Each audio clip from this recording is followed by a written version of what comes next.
Dieu d'éternité est un refuge. Sous toi se trouvent des bras éternels. Deutéronome chapitre 33 verset 27.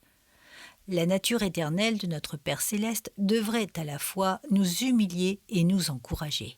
Elle devrait nous humilier lorsque nous songeons à quel point nous sommes fragiles et totalement dépendants de Dieu. Et elle devrait nous encourager à penser que lorsque tout aura passé, nous aurons Dieu aussi certainement qu'avant. Ce souvenir pourrait sauver des nations de bien des décisions tragiques et sanglantes.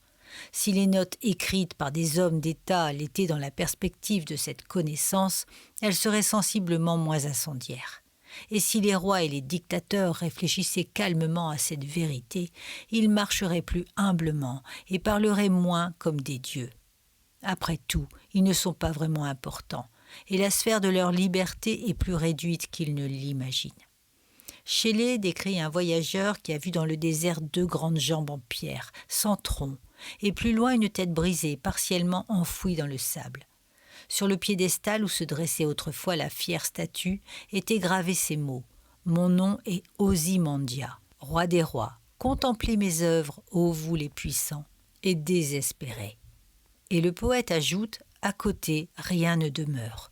Autour des ruines de cette colossale épave, infinie et nue, les sables monotones et solitaires s'étendent au loin. » Shelley avait raison, sauf sur un point, quelque chose a subsisté. Dieu. Il était là, en train de jeter un regard plein de pitié sur ce roi fou, capable de se vanter de manière aussi effrontée à l'ombre de la tombe. Dieu était là quand les sables soufflés par les vents ont recouvert d'un voile de pitié l'épreuve de la décadence humaine. Dieu était là, le dernier.